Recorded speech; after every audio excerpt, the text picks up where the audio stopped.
I never thought I'd post here, but life's been hitting me in the face harder than Drago ever could. I guess you could say I'm a guy who's had a few wins, a few losses.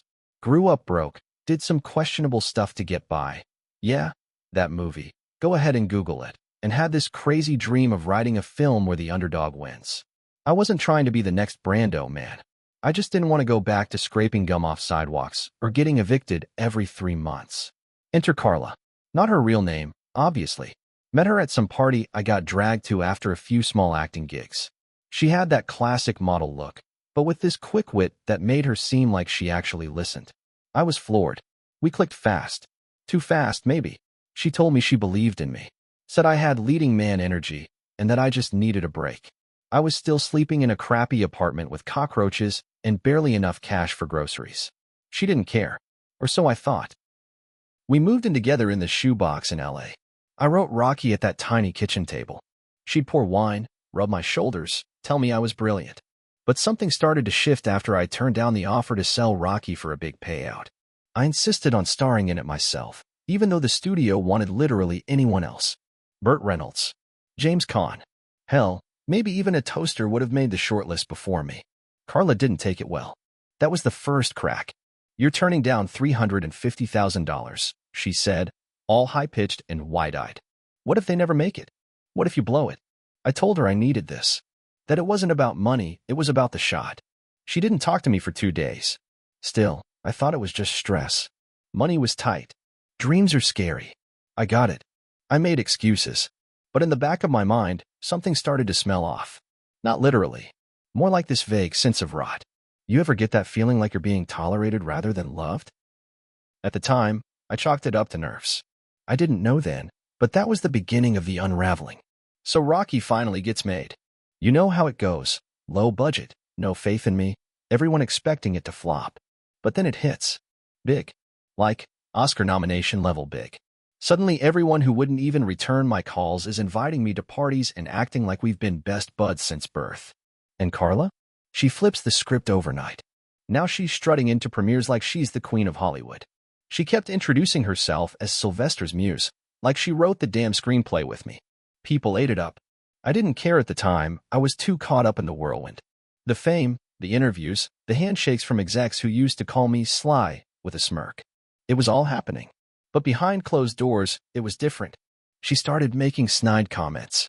Stuff like, it's a good thing you're ripped, because let's be honest, the acting's still, you know. Or, imagine if they had cast someone really talented. This would have been 10 times bigger. She'd say it with a smile, like it was a joke, but it chipped away at me, little by little. And then the lies started piling up. Little ones at first. She said she was going to her sister's place in Santa Monica, but the sister called looking for her. When I asked, she shrugged and said she'd gone for a drive and didn't want to deal with my paranoia. Another time, she came home from lunch with a casting director, smelling like a cologne I didn't wear. She claimed it was from the seat in the cab.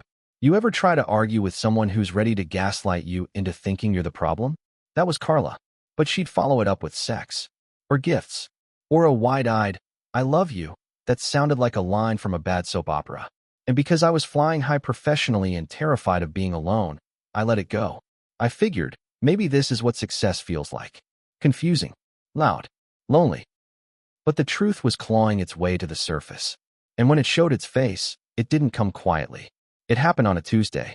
Funny how life doesn't wait for dramatic timing. No thunderstorm, no ominous music, just me in sweatpants, making a crappy protein shake and flipping through the mail. There was this glossy white envelope tucked between a phone bill and some junk ad for celebrity dog grooming. No return address. My name, scribbled in loopy handwriting I didn't recognize. I opened it. Inside were 4 Polaroid pictures and a receipt. The first photo was Carla at a restaurant, smiling across the table at a man who wasn't me.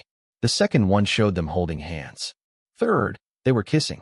The last one, I swear to God, it was taken in our bedroom. You could see my script pages on the nightstand. The receipt was from a boutique hotel in Malibu, dated 2 weekends ago, when she told me she was visiting her mother, who needed emotional support because of her divorce. I remember my hand actually shaking. I sat there like some cliché in a bad movie, staring at the photos like they'd rearranged themselves into something innocent if I blinked enough. I waited hours for her to come home. Didn't call. Didn't scream. Just sat there with the envelope on the coffee table like it had a heartbeat. When she finally walked in, shopping bags in hand, humming like everything was peachy, I just said, "Had a nice time in Malibu?" Her face didn't even flicker. She set the bags down slowly and said, "What are you talking about?" I held up the photos. She paused, blinked, then scoffed. "You went through my stuff?" Wow. No denial. No apology. Just immediate deflection. Like I was the villain for knowing. "You really hired someone to follow me?" she asked, like that was the worst offense in the room. "That's pathetic, Sly." I hadn't. I still don't know who sent those photos. Maybe the guy's wife. Maybe someone who felt sorry for me. Doesn't matter. What mattered was that I suddenly saw the real her. And it made me physically sick. So there we are, me holding the photos, her pacing the kitchen like she's the one whose world just exploded. "You don't understand," she said, grabbing a bottle of wine like this was some casual after-dinner spat. "I've been under so much pressure." I didn't say a word. Just stared at her. My jaw was locked so tight I thought I'd break a tooth. She kept going. "He listens to me, okay? I'm always your cheerleader, your therapist, your stylist, your assistant, and for what? You're never even here anymore." "Because I'm working," I finally said, my voice low. "Trying to build something." She laughed. "Yeah? And how long before they realized you can't act your way out of a cereal commercial? You lucked out with Rocky, Sly. But that doesn't make you Brando. You're a face. And I'm tired of betting everything on a man who's going to burn out before he even gets hot." That right there? That broke something in me. I wasn't even angry yet. I was just stunned. Like I got hit by a train and was still waiting for the pain to catch up. "I stayed with you when you were nobody," she said, pointing at me like she was building a case in court. "I deserve something too." "Deserve what, Carla? Sleeping with some guy in our bed?" She scoffed again. "You think you're some noble hero because you wrote a boxing movie? Grow up. This is Hollywood. People do what they need to do to survive." She actually said that. Like betrayal was just a tax you paid for chasing a dream. She kept spinning her version, painting herself as the victim, trapped, exhausted, unloved. Meanwhile, I was supposed to ignore the fact that she was sneaking off to hotels and bringing some other guy into my life like it was nothing. And the way she said it? Like I owed her the affair. Like being with me was so hard. Cheating was a mercy.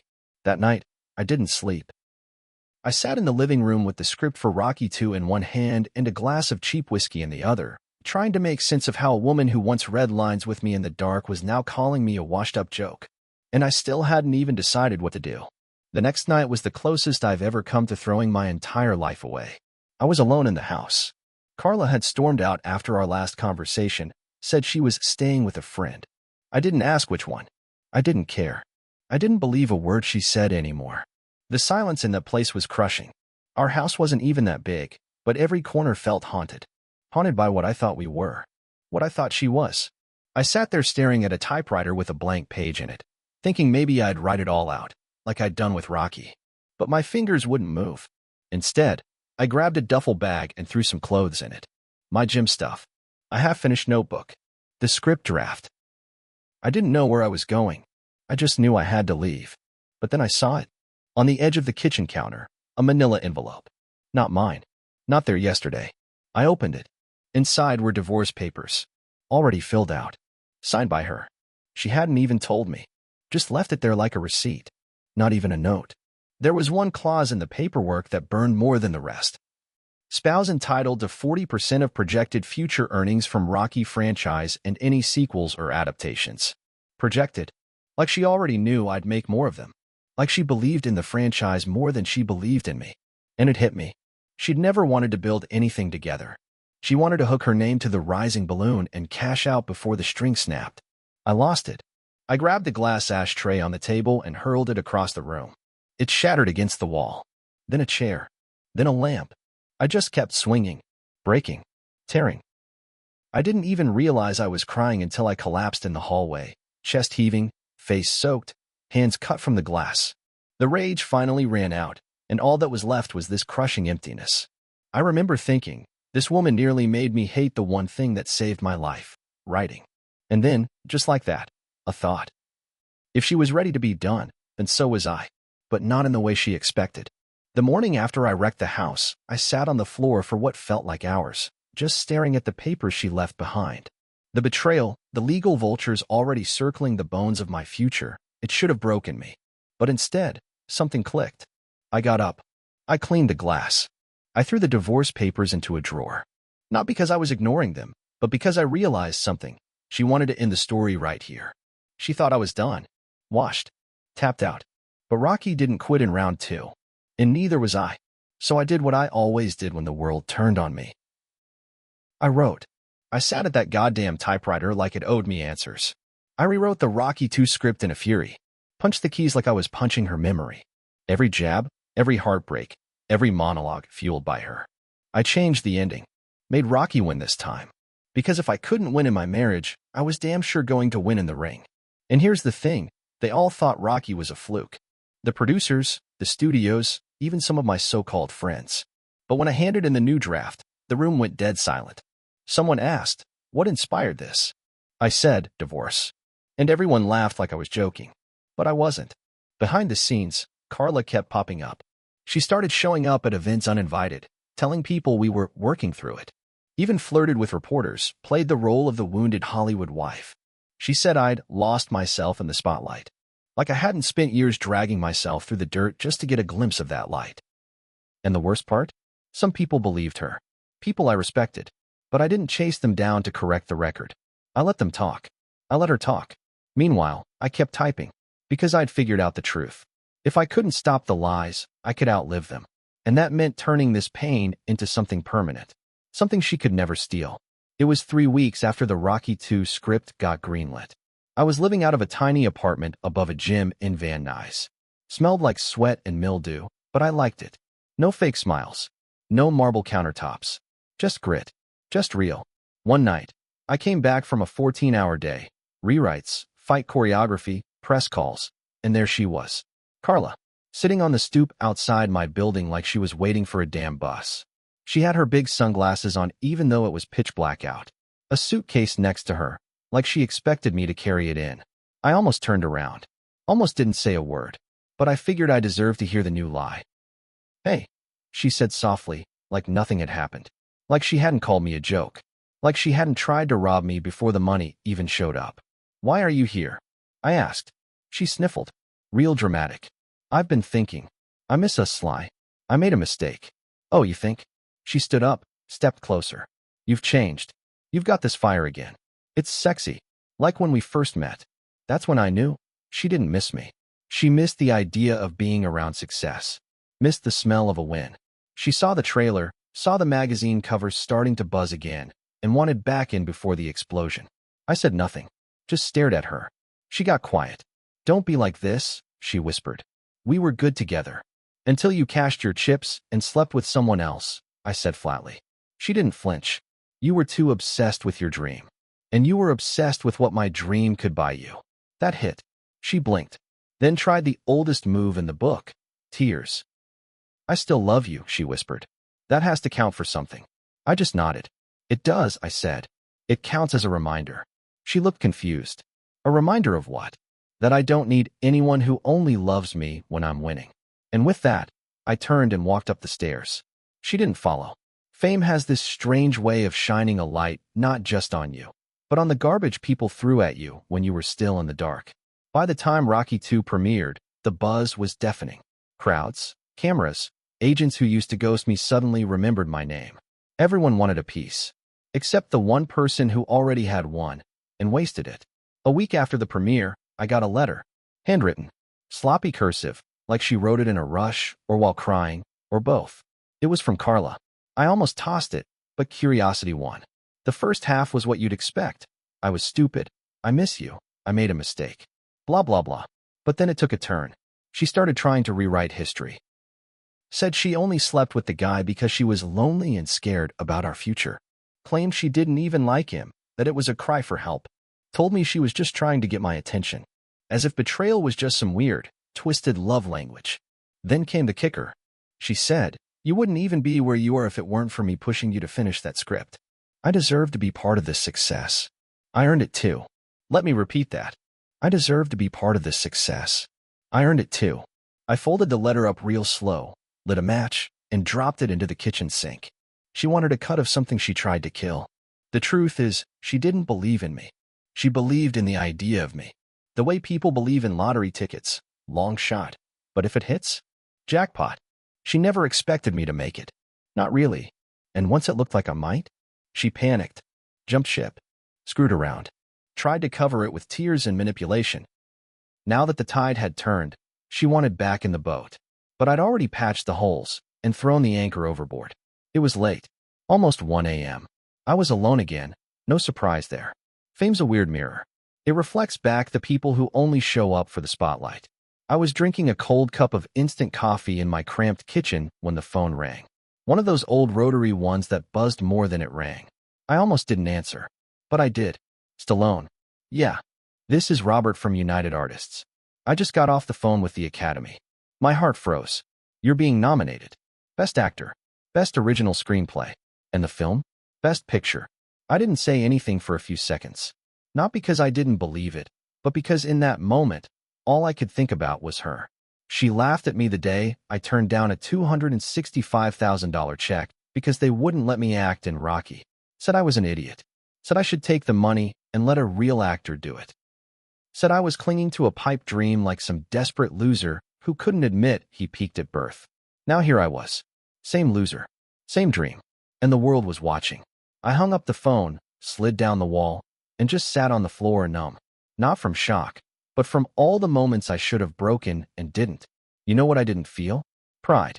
What I felt was relief that I hadn't listened to her, that I hadn't believed the voice of someone who never actually wanted me to win. Carla? She sent another letter a few days later. Said the nomination made her cry. Said she always knew I had it in me. That letter never made it past the mailbox. I didn't open it. Didn't need to. The Oscars were surreal. People I grew up watching were brushing shoulders with me. Reporters kept shoving microphones in my face. Questions like, how does it feel? And did you ever think you'd be here? Yeah, I did. That was the whole point. But you know who else showed up that night? Carla. Not invited. Not on any guest list. But she showed up, wearing a dress I recognized, one I bought her back when we couldn't even afford groceries. She wore it like it meant something. Like nostalgia could fix the gaping hole she ripped through my trust. She tried to sneak her way through the press line. Told some photographers we were reconnecting. Had the nerve to say we were in talks to reconcile.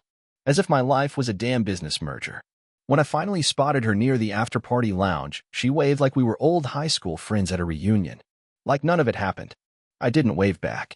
Later that night, I overheard her telling some executive's wife that she was the inspiration behind Rocky's determination.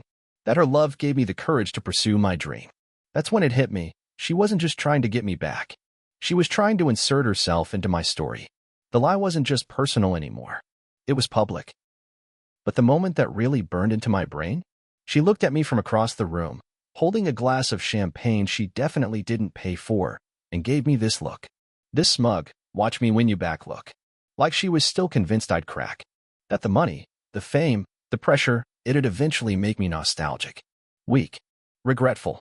But all I felt was clarity. She was the weight I'd shed on the way up the mountain. And now she wanted me to reach down and pull her back up. But I'd trained too damn hard to climb this far alone. And I wasn't going back down. So, the whole mess finally hit the fan when I filed for divorce. Carla flipped out, screaming about how I was throwing away everything we built and being selfish. Classic. But here's the kicker. Right after I filed, one of the big studios called me. They were freaking out about the divorce headlines messing with the Rocky franchise. Told me the drama could jeopardize future deals and hinted I might lose some creative control.